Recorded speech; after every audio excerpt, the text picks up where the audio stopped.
کراچی کے نوجوان تاجر میر رضا کی موت کا معمہ حل نہ ہو سکا۔ سندھ پولیس کی تفتیش سست روی کا شکار ہے۔ 25 روز بعد بھی تحقیقات میں کوئی اہم کامیابی نہ مل سکی۔ مقتول کی بہن نے دعویٰ کیا کہ خاندان کو فراہم کی گئی سیکیورٹی اچانک واپس لے لی گئی ہے۔ کراچی کے نوجوان تاجر میر رضا کی موت کی گتھی نہ سلجھ سکی۔ کس نے قتل کیا، کیوں قتل کیا، کہاں قتل کیا، 25 روز بعد بھی کھوج نہ لگائی جا سکی۔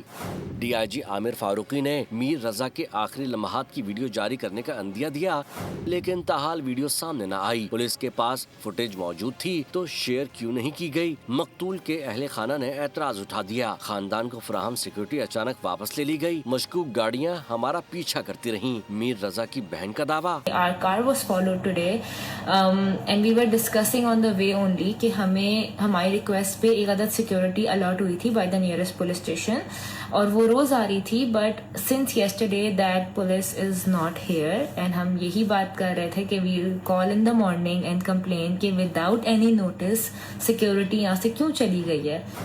تحقیقاتی ٹیم نے پولیس سرجن ڈاکٹر سمیہ سید سے ملاقات کی۔ ڈاکٹر سمیہ نے قبر کشائی کے دوران حاصل ہونے والے شواہد، پوسٹ مارٹم اور لیبارٹری رپورٹس کے نتائج سے آگاہ کیا۔ مقتول کا پہلا پوسٹ مارٹم کرنے والے medico legal officer doctor Osama کا موبائل فون بھی فورنزک کے لیے تحویل میں لیا جا چکا ہے۔